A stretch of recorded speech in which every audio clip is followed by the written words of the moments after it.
में हिंदी में बॉटनी को वनस्पति विज्ञान के नाम से जाना जाता है। इसके अंतर्गत जितने भी अर्थ पे प्लांट्स हैं, पेड़ पौधे हैं, हम उसका अध्ययन करते हैं। बच्चों, बात कर रहे थे कि टेक्नोलॉजी की हेल्प से आजकल जो लेटेस्ट टेक्नोलॉजी है डॉक्टर्स की, कि लेजर लाइट जो कि क्वांटम मैकेनिक्स के प्रिंसिपल पर आधारित है, इसके इस्तेमाल करके डॉक्टर कैंसर पेशेंट का ट्रीटमेंट करते हैं। इसके अलावा किडनी में अगर स्टोन है तो उसको भी लेज़र लाइट से निकाला जाता है। गॉल ब्लैडर में आपके अगर स्टोन है तो उसको भी हम लेज़र लाइट को इस्तेमाल करके नॉकआउट कर लेते हैं। तो लेज़र लाइट प्रेजेंट में एक टेक्नोलॉजी है।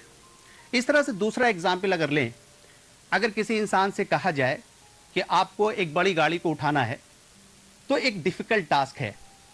हम अगर बात करें पास्कल के नियम पर आधारित हाइड्रोलिक लिफ्ट पर, अगर उस गाड़ी को हाइड्रोलिक लिफ्ट पर हम प्लेस कर दें और बहुत ही छोटे अमाउंट मैग्नीट्यूड का फोर्स लगाएं तो वो गाड़ी बड़ी आसानी से उड़ जाती है। तो इस तरह जो गाड़ी का उठना है उसको टेक्नोलॉजी ने डिफ़िकल्ट टास्क को आसान कर दिया। तो वो जो हाइड्रोलिक लिफ्ट है वो आज की टेक्नोलॉजी है। इस तरह और भी टेक्नोलॉजी हैं। इंटरनेट की दुनिया अगर हम जाएं तो आजकल इंटरनेट जो कि एक कंप्यूटर का नेटवर्क है, उसके माध्यम से विद इन ए सेकेंड हम पूरी दुनिया से जुड़ जाते हैं। कोई भी इंफॉर्मेशन, किसी तरह की कोई इंफॉर्मेशन हम पूरी दुनिया से चाहें या पूरी दुनिया को चाहें भेजना तो विद इन सेकेंड ये पॉसिबल हो जाता है। तो इंटरनेट आज के प्रेजेंट टाइम की मॉडर्न टेक्नोलॉजी है। तो इस तरह हम इस टॉपिक में मैंने ये जाना। बच्चों, आओ जाने कि फिजिक्स क्या है और प्रौद्योगिकी क्या है। जैसे कि आप जानते हैं, आपको स्क्रीन पे दिखाई दे रहा है कि फिजिक्स ग्रीक भाषा से उत्पन्न हुआ एक शब्द है जिसका अर्थ है प्रकृति।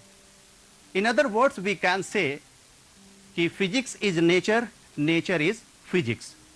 नाउ, भौतिकी में प्रकृति के मूलभूत नियमों का अध्ययन तथा विभिन्न प्राकृतिक परिघटनाओं में इनकी अभिव्यक्ति के रूप में करते हैं। अब हम सिंपल में अगर हम फिजिक्स को डिफाइन करना चाहें तो आसानी से हम यूँ डिफाइन कर सकते हैं कि प्रकृति की घटनाओं तथा नेचर का अध्ययन ही भौतिक विज्ञान है। In other words we can say to study nature and natural phenomena is known as physics. अब बच्चों, नेचुरल फेनोमेना वो कौन सी हैं जिसके हम फिजिक्स के अंतर्गत अध्ययन करते हैं, जैसे फॉलिंग ऑफ एप्पल, सेब का जमीन पर गिरना। दूसरा आपका जो घटना है बरसात का होना, सूरज का निकलना और डूबना, दिन और रात कैसे होते हैं। ये ऐसी बहुत सारी घटनाएं हैं जिसको हम भौतिक विज्ञान के अंतर्गत अध्ययन करते हैं। प्यारे बच्चों, भौतिक विज्ञान के दो प्रमुख विचार हैं। एक विचार है एकीकरण का और दूसरा विचार है न्यूनीकरण का। एकीकरण विचार को अंग्रेजी में कहते हैं यूनिफिकेशन थ्योरी। इस थ्योरी के अंतर्गत हम बहुत सारी नेचुरल फेनोमेना को, प्राकृतिक घटनाओं को यूनिफाई करके किसी सिंगल लॉ से हम उसको एक्सप्लेन करते हैं। फॉर एग्जाम्पल, वो नेचुरल फेनोमेना कौन सी हैं जिनको हम सिंगल लॉ से एक्सप्लेन करते हैं, जैसे पेंडुलम का अपने एक्सिस पर दोलन करना। दूसरा है चांद का पृथ्वी के चारों तरफ घूमना। तीसरा है पृथ्वी का सूरज के चारों तरफ घूमना। ये ऐसी नेचुरल फेनोमेना है कि इसको सिंपल में हम न्यूटन्स लॉ ऑफ ग्रेविटेशन से बड़ी आसानी से एक्सप्लेन कर सकते हैं। प्यारे बच्चों, ये तो भौतिक विज्ञान की प्राचीन डिफिनीशन है। आइंस्टीन के इक्वेशन E बराबर mc² के बाद जब उससे पहले तक हम पदार्थ को ऊर्जा को अलग अलग कंसीडर करते थे, मगर इस इक्वेशन के बाद हम ऊर्जा को पदार्थ में, पदार्थ को ऊर्जा में बदल सकते हैं। तो जो नई डिफिनीशन भौतिक विज्ञान की आई वो ये है, to study matter, cum energy and their mutual interaction as well as their transformation is known as physics. Hindi में हम यूँ कह सकते हैं कि ऊर्जा का अध्ययन, कम पदार्थ या द्रव्यमान का अध्ययन और उनके आपस में म्यूचुअल इंटरेक्शन तथा ट्रांसफॉर्मेशन का अध्ययन ही भौतिक विज्ञान है। अब हम बात करते हैं भौतिक विज्ञान में का जो स्कोप है वो दो तरीके से है। एक तो भौतिक विज्ञान का जो क्षेत्र है बहुत ब्रॉड है और उसको हम दो भागों में डिवाइड कर लेते हैं आसानी के लिए। तो हम इसके अंतर्गत स्कोप ऑफ फिजिक्स के अंतर्गत बात करते हैं। स्कोप ऑफ फिजिक्स के अंतर्गत हम दो भागों में इसको डिवाइड करते हैं। एक भाग है स्थूल भाग और दूसरा है सूक्ष्म भाग। अंग्रेजी में स्थूल भाग को हम कहते हैं मैक्रोस्कोपिक फिजिक्स और हिंदी में हम सूक्ष्म भाग को कहते हैं माइक्रो फिजिक्स। स्थूल भाग में उन बॉडियों का अध्ययन किया जाता है जो बहुत बड़ी होती हैं, जैसे प्लैनेट है, जैसे सैटेलाइट है। इसके अलावा और बहुत सी बॉडीज़ हैं जिनकी वेलोसिटीज़ ऑफ लाइट से कम होती है, उनका अध्ययन भी हम माइक्रो फिजिक्स के अंतर्गत करते हैं। अब इन बॉडियों को कंप्लीट डिस्क्रिप्शन के लिए हमें एक मैकेनिक्स की ज़रूरत होती है। उस मैकेनिक्स को हम क्लासिकल मैकेनिक्स कहते हैं। क्लासिकल मैकेनिक्स में ही न्यूटन के, कैपलर के नियम एप्लीकेबल हैं और इसके अलावा क्वांटम मैकेनिक्स में नहीं। बच्चों, दूसरी तरफ आपका जो सूक्ष्म भाग है जिसको हम माइक्रो फिजिक्स कहते हैं, इसके अंतर्गत हम उन चीज़ों की स्टडी करते हैं जो हमारी नेकेड आई से नहीं दिखाई देते, जैसे मॉलिक्यूल्स हैं, अणु हैं, परमाणु हैं, इलेक्ट्रॉन है, न्यूक्लियस है, प्रोटॉन है, न्यूट्रॉन है।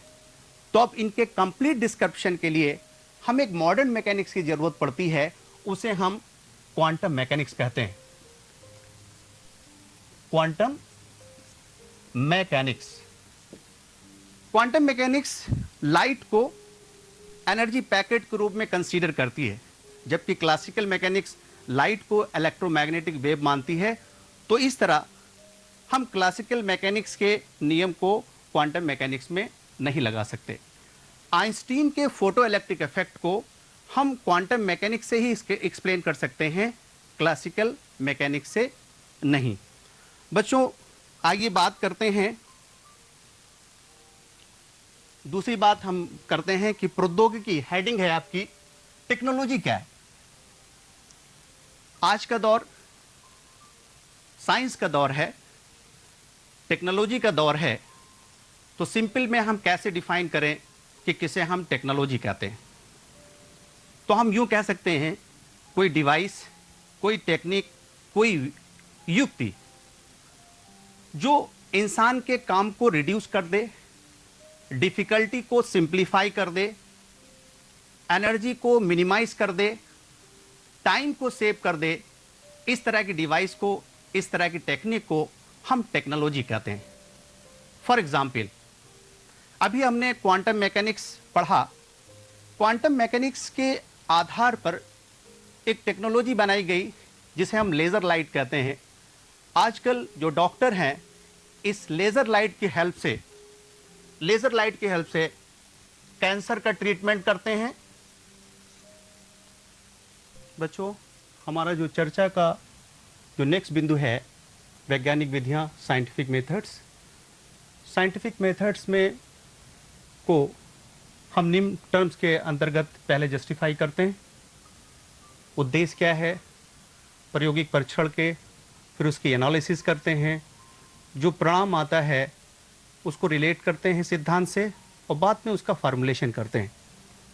साइंटिफिक मेथड्स, अगर कोई थ्योरी या हाइपोथेसिस या प्रिडिक्शंस या प्रिंसिपल आता है सामने, तो हम साइंटिफिक विधि से उसका वेरिफिकेशन करते हैं, उसकी सत्यता की जांच करते हैं कि कोई भी हाइपोथेसिस, परिकल्पना सही है कि नहीं सही है, प्रेडिक्शंस जो भविष्यवाणी है, तीसरा जो प्रिंसिपल के बारे में बताया गया है, तो उसके लिए हम साइंटिफिक वेरिफिकेशन करते हैं उस थ्योरी का।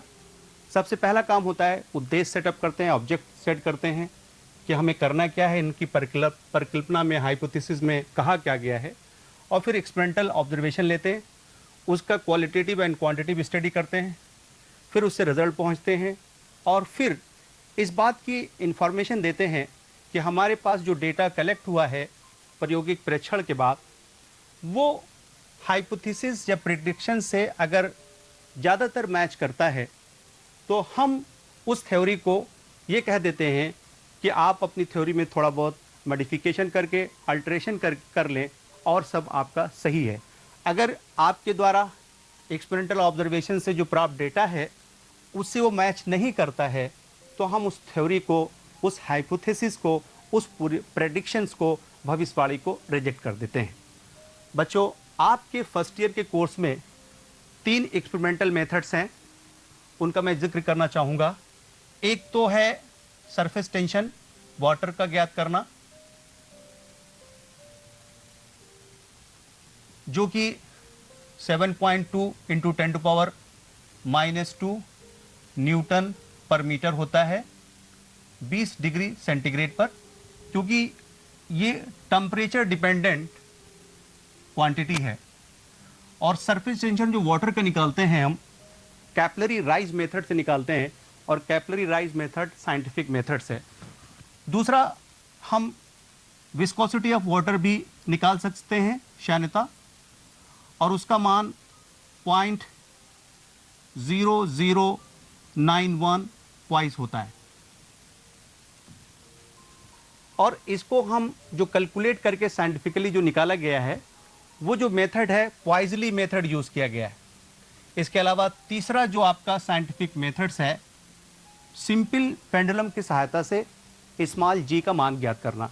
बच्चों, हाई स्कूल से आप स्मॉल जी के नाम से वाकिफ़ हैं।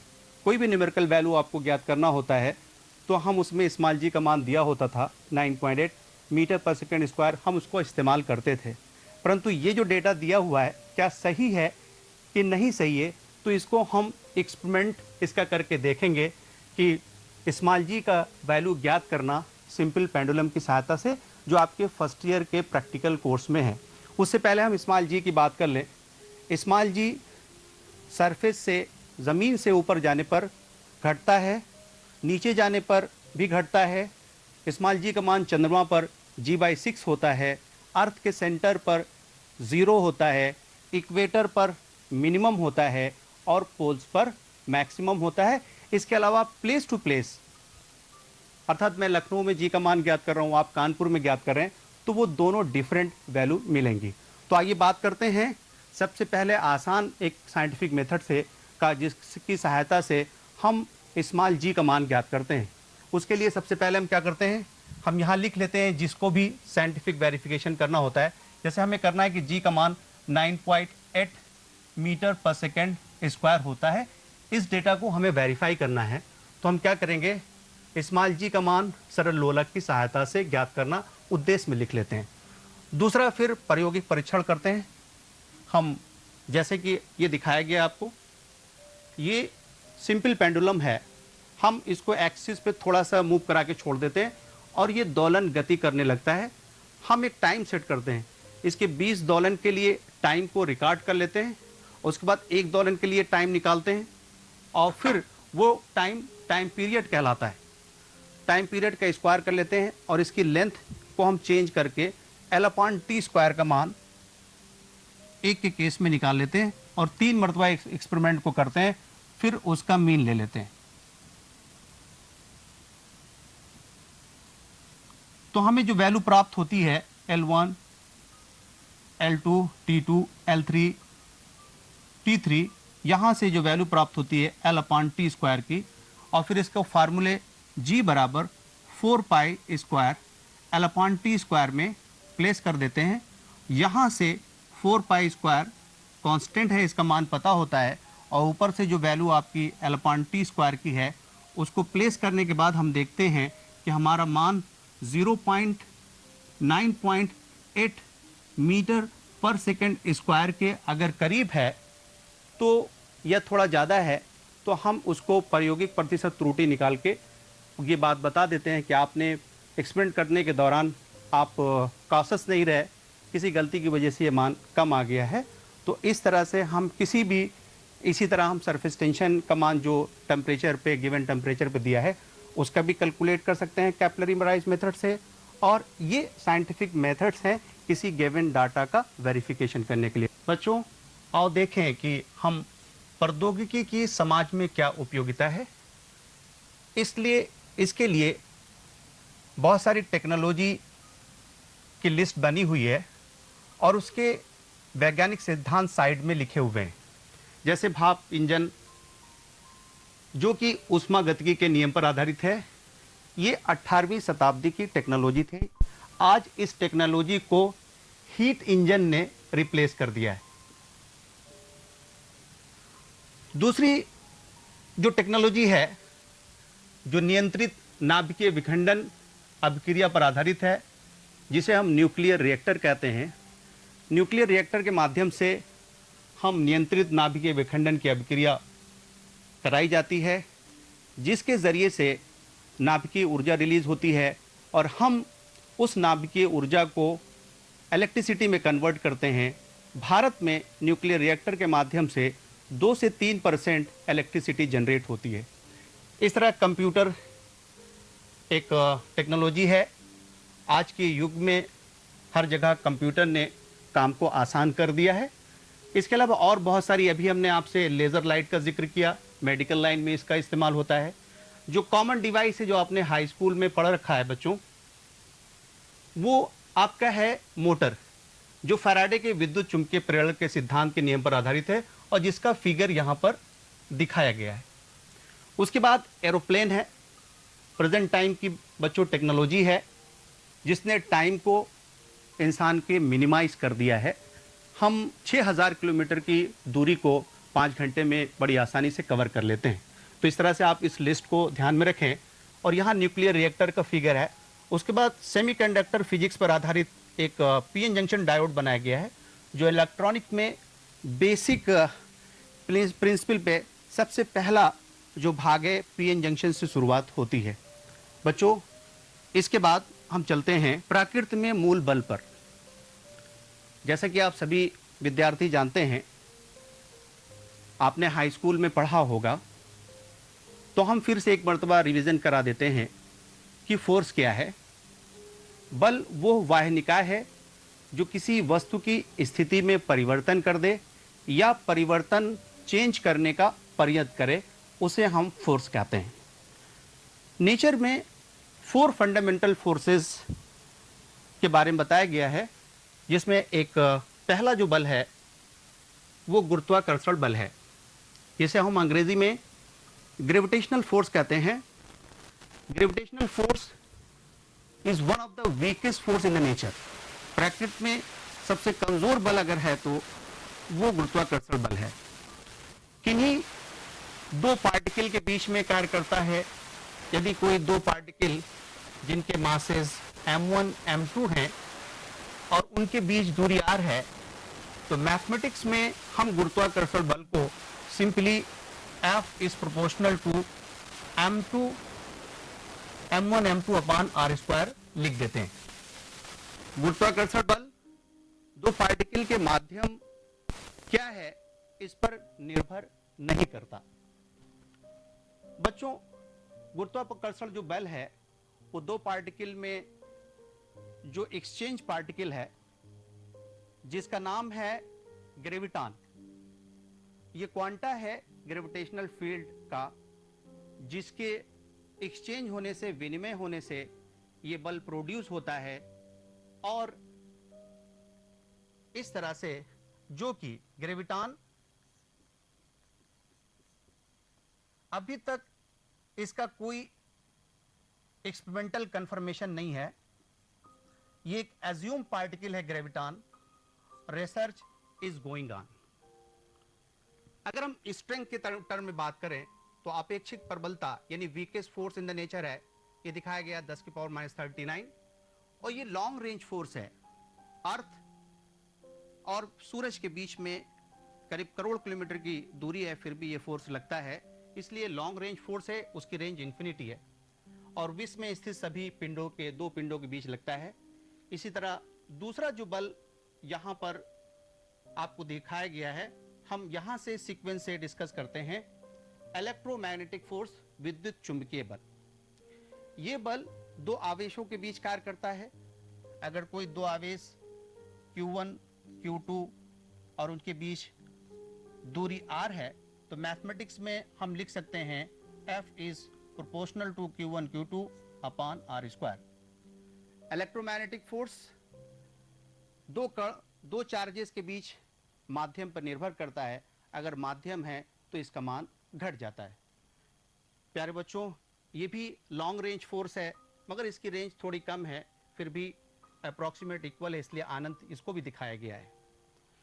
ये जो फोर्स है, इसका नेचर जो है वो अट्रैक्टिव, आकर्षण, और रिपल्सिव दोनों है, क्योंकि जो चार्ज होते हैं वो दो प्रकार के होते हैं, पॉजिटिव और negative.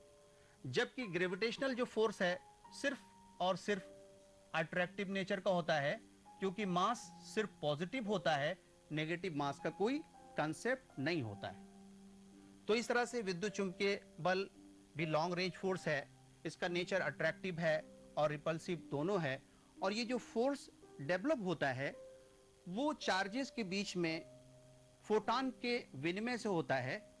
Photon is a exchange particle between the two charge. Therefore, now come to the next force, परबल नाभिकीय बल। इससे पहले हम जाने कि न्यूक्लियर फोर्स क्या है, कि वो बल जो नाभिक के अंदर न्यूट्रॉन प्रोटॉन को, प्रोटॉन प्रोटॉन को, न्यूट्रॉन न्यूट्रॉन को बांधे रखता है, उसे हम न्यूक्लियर फोर्स कहते हैं। न्यूक्लियर फोर्स को दो भागों में कैटेगराइज किया गया है, एक तो दुर्बल नाभिकीय बल है और दूसरा परबल नाभिकीय बल है। परबल नाभिकीय बल की हम बात कर लेते हैं। इसकी खासियत क्या है, इसकी प्रॉपर्टी क्या है? ये शॉर्ट रेंज फोर्स होता है। शॉर्ट रेंज मींस सिर्फ 10⁻⁻15 मीटर, जो कि 1 फर्मी के बराबर होता है, जो कि 10⁻⁻15 मीटर, जो कि 1 फर्मी के बराबर होता है। यहीं तक ये बल कार्य करता है, उसके बाहर ये बल कार्य नहीं करता। और दूसरी जो प्रॉपर्टी है इसकी, चार्ज इंडिपेंडेंट, यानी कोई भी चार्ज है न्यूक्लियस के अंदर, चाहे हम प्रोटॉन प्रोटॉन के बीच बात करें बल की, नाभिकीय बल परबल की, न्यूट्रॉन न्यूट्रॉन के बीच करें, या प्रोटॉन न्यूट्रॉन के बीच बल की बात करें, तो इनका जो मान होता है वो इक्वल होता है। इसलिए इन्हें कहा जाता है चार्ज इंडिपेंडेंट है। बच्चों, ये स्ट्रॉन्ग न्यूक्लियर फोर्स, न्यूक्लियन, जो कि कंबाइंड रूप से न्यूट्रॉन और प्रोटॉन को हम न्यूक्लियन कहते हैं, न्यूक्लियर क्वांटा मेसान के एक्सचेंज होने से प्रोड्यूस होता है। यहां पर जो एक्सचेंज पार्टिकल है मेसान है। तीसरा जो इसके बाद जो फोर्स आता है, हम कहते हैं दुर्बल नाभिकीय बल, weak nuclear force. Weak nuclear force की रेंज थोड़ी सी कम होती है, यानी 10⁻⁻16 मीटर तक ये एप्लीकेबल होता है, जबकि परबल नाभिकीय बल 10⁻⁻15 मीटर तक एप्लीकेबल है। और सारी प्रॉपर्टीज इसकी परबल नाभिकीय बल के ही तरह हैं, जैसे चार्ज इंडिपेंडेंट है, जैसे वेरी शॉर्ट रेंज है। और यहाँ पर ख़ास बात यह है कि दुर्बल नाभिकीय बल जो न्यूक्लियर क्वांटा है जिसके एक्सचेंज होने की वजह से ये बल लगता है, वो बल का नाम है बोसान। बोसान न्यूक्लियर क्वांटा है जो एक्सचेंज होता है जिससे ये बल प्रोड्यूस होता है। Now come to the next slide. बच्चों, हम बात करते हैं अब हम भौतिक नियम की। फिजिक्स में वैसे तो इसके अलावा भी नियम हैं, रेखीय संवेग संरक्षण का नियम, ऊर्जा संरक्षण का नियम और रेखीय संवेग संरक्षण का नियम। तो सबसे पहले first of all conservation of linear momentum की हम बात करते हैं। इस नियम के अनुसार यदि कोई पिंड पर बाहर से लगने वाला बल अर्थात टोटल बल का मान 0 है तो उस पिंड का लीनियर मोमेंटम रेखीय संवेग नियत रहता है। इसे ही हम रेखीय संवेग संरक्षण का नियम कहते हैं। यदि उस पिंड या उस निकाय में बहुत सारे कण हों और उनका हम अलग अलग मोमेंटम निकालें और फिर उनको वेक्टर सम ले लें तो वो पूरे बॉडी के मोमेंटम की इंफॉर्मेशन देते हैं, जैसे कि यहाँ पर दिखाया गया है। यहाँ पर vector P1 plus P2 plus P3 plus P4 and so on Pi gives the momentum of entire body. तो ये conservation law of linear momentum के अंतर्गत है। नाउ कम टू द, अब हम बात करते हैं ऊर्जा संरक्षण के नियम की। जैसा कि आप सभी विद्यार्थियों को ये जानकारी है कि ऊर्जा ना तो नष्ट होती है और न इसको हम क्रिएट कर सकते हैं, अर्थात ऊर्जा एक रूप से दूसरे रूप में ट्रांसफॉर्म होती है। इस नियम को ही हम ऊर्जा संरक्षण का नियम कहते हैं, जैसा कि इसमें एक्सप्लेन किया गया है।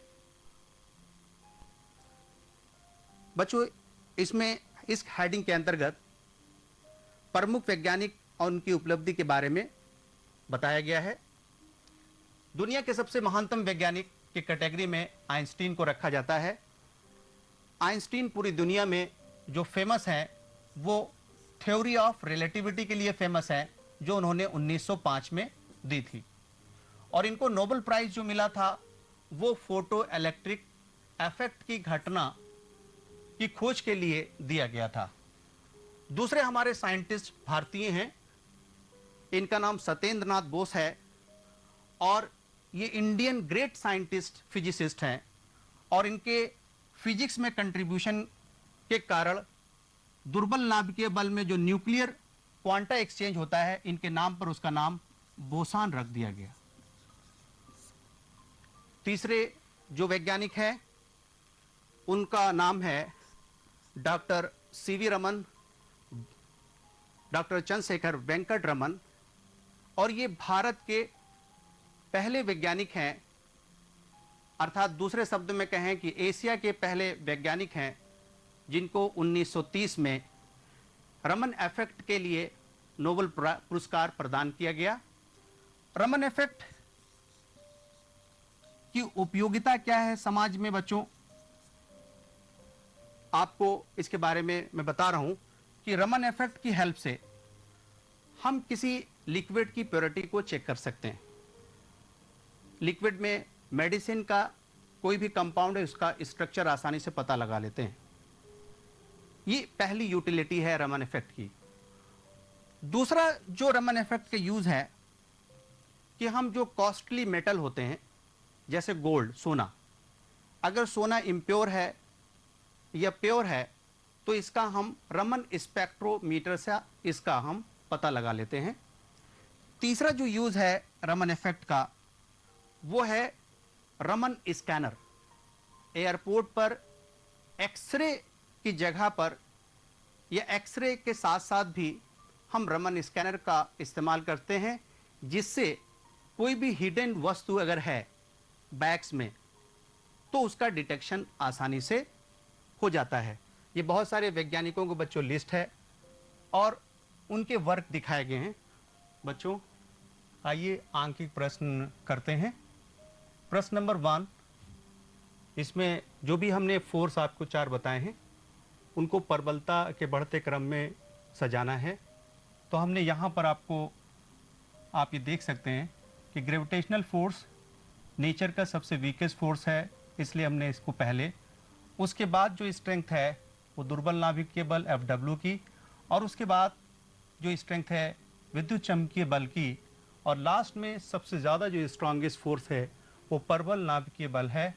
तो इस तरह से आप बढ़ते हुए क्रम में ये चारों बल लिखे हुए हैं। अगर आप इनकी स्ट्रेंथ लिखना चाहें, कोटि लिखना चाहें, तो रिलेटिव फोर्स के अंतर्गत हम 1, 10⁻², 10⁻13, 10⁻13 ये रिलेटिव स्ट्रेंथ है एक दूसरे के रेस्पेक्ट में।